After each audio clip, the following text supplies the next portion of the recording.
The reason for this press conference this morning is, as Rabbi Cooper stated, we have everyone watching on television, hundreds of thousands of people over the days gathering in the square in Cairo, saying the slogans were "Egypt free at last," and after Mubarak stepped down, and then to see them all those days risking everything, going out into the street for democracy and freedom.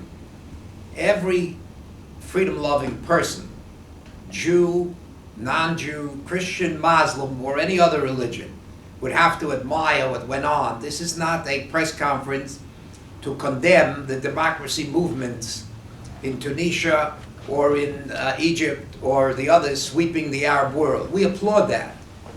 But we are very concerned. We're concerned for two reasons.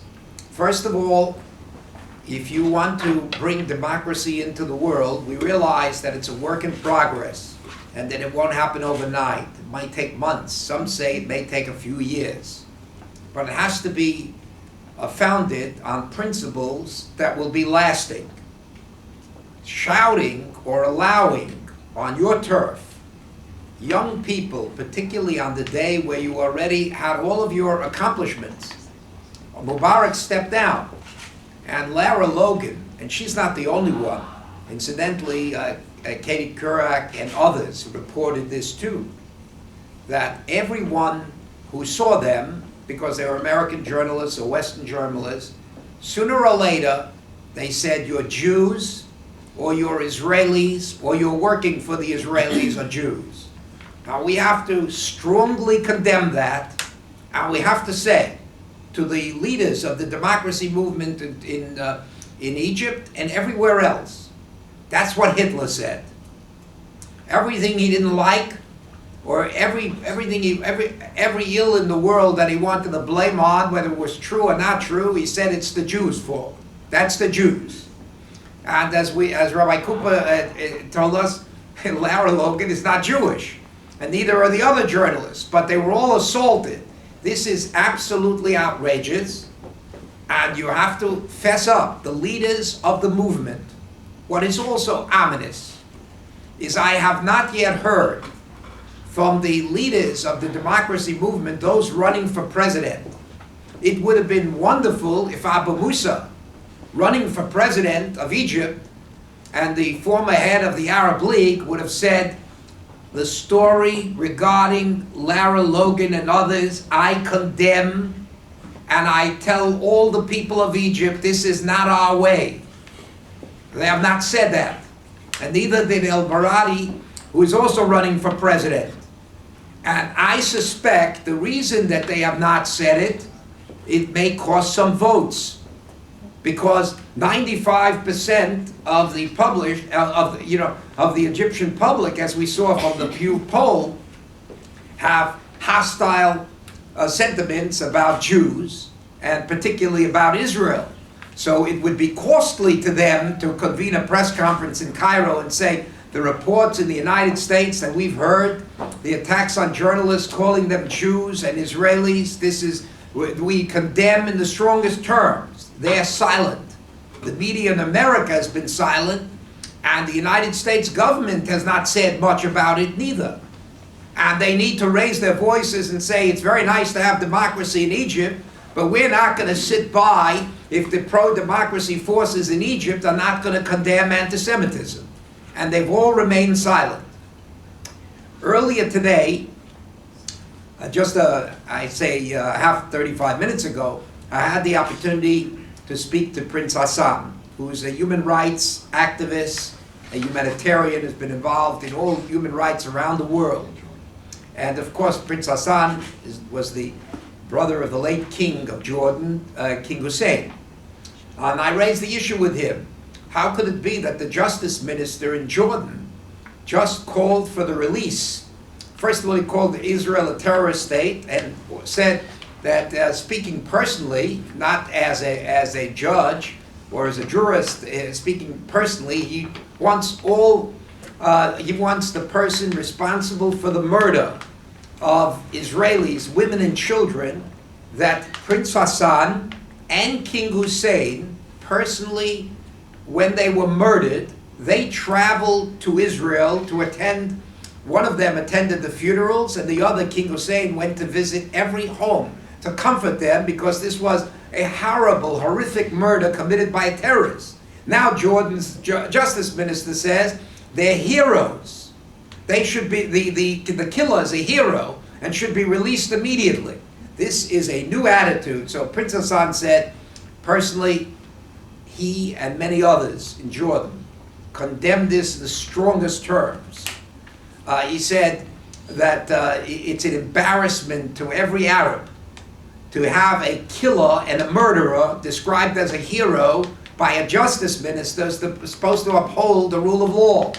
He further said, we asked him about what he thought about the democracy movements in Tunisia and in Egypt, and he said this was the revolution of finally the revolt and the revolution of the silenced. People have been silenced for decades. But as I said, we have to make it very, very clear that friends of democracy everywhere will not keep silent if anti-Semitism works its way into the pro-democracy movements. They will not have any friends here.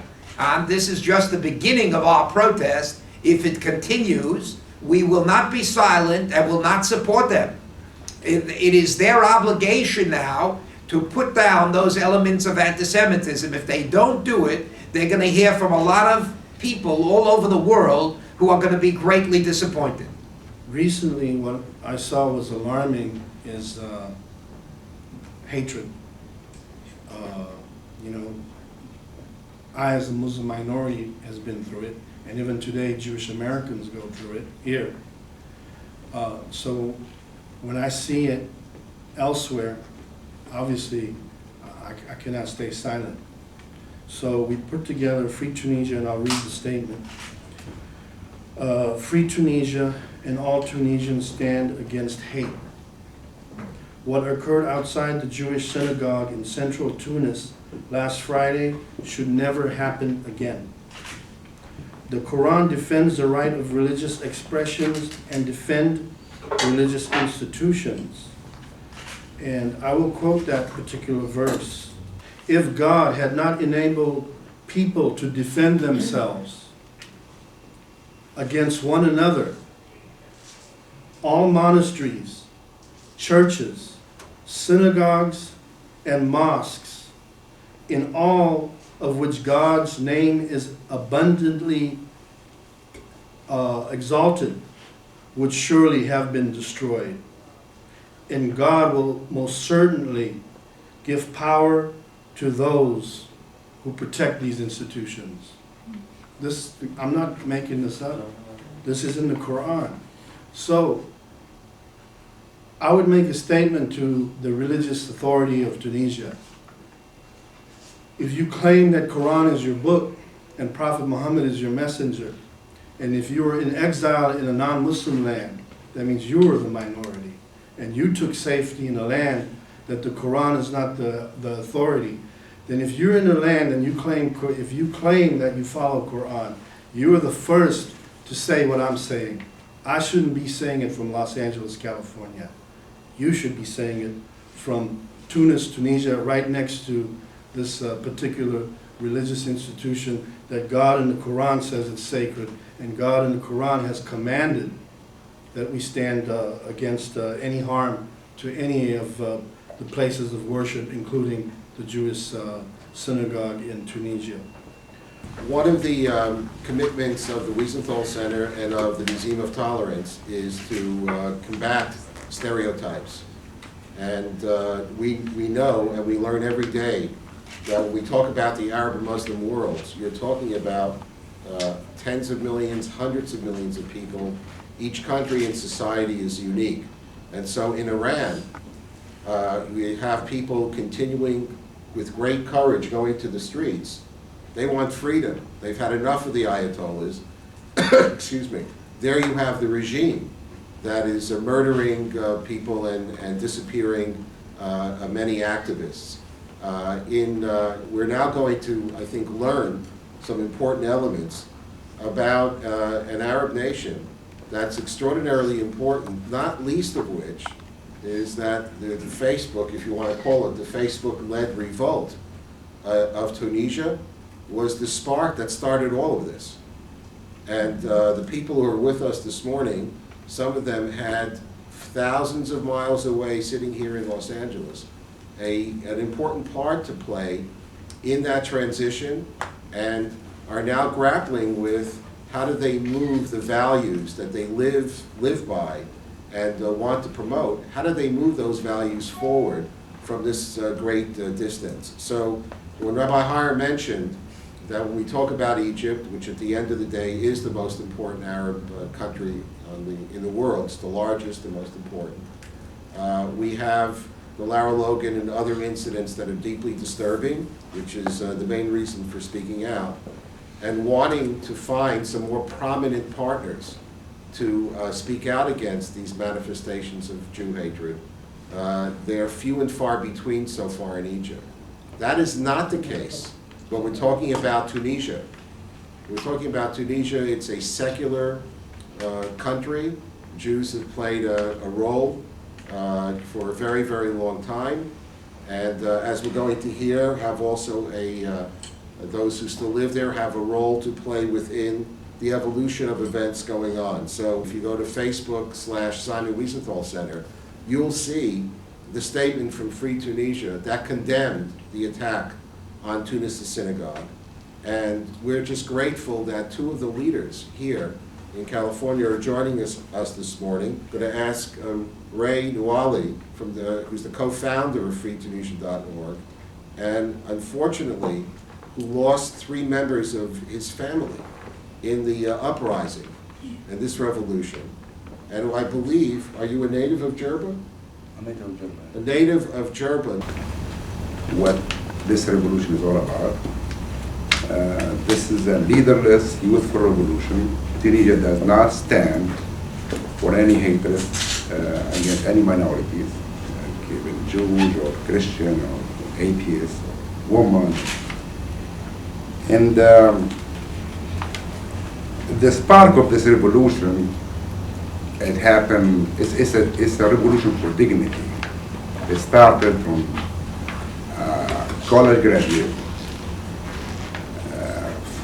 who lost his father, got a family of 6 people, and he could not find a job. He got some fruits he was selling on the streets without a license. He got harassed. He could not solve that situation. He got hopeless, and he set himself on fire. And here we are. Nobody talked about Tunisia before, probably because it's a small country. We're talking about Egypt.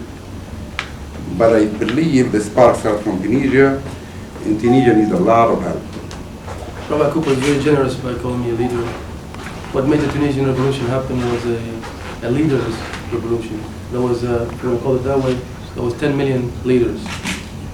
There was no media, so we had 10 million journalists with cell phones doing the job of journalists. We can assure you that our Jews are Tunisian, and they're ours. We love them, and they're part of Tunisia from now and thousands of years to go. And nobody, not these thugs, not anybody else can take that away from us. It's part of us. That's what defines Tunisia. That's what makes Tunisia what it is. So we're here for you guys whenever you need us, and we urge you guys to help us. There's poverty that's been hidden by the previous regime, just to show a beautiful picture of Tunisia without the poverty that was shown. So we need to help our Tunisians get back on their feet. That's their immediate help right now. And I think by doing that and being part of that effort, I can assure you that you will be visiting Tunisia soon and you see what I'm talking about. Okay? Thank you. Thank you. Thank you very much.